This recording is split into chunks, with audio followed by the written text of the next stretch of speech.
Wer A sagt, muss auch B sagen. Nope, this video is not about the German alphabet. This sentence is actually a famous German proverb, meaning he who says A also has to say B. Proverbs are short sayings stating a general truth or a piece of advice.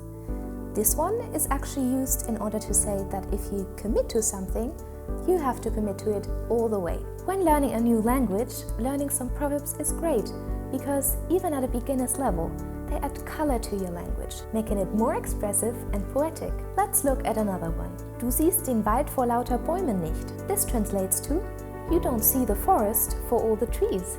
The message behind this proverb is that sometimes in life we gotta take a step back and look at the bigger picture. So don't give up on German simply because you had one bad grammar day. Don't forget to check out our classes and always bear in mind, Übung macht den Meister. Practice makes perfect.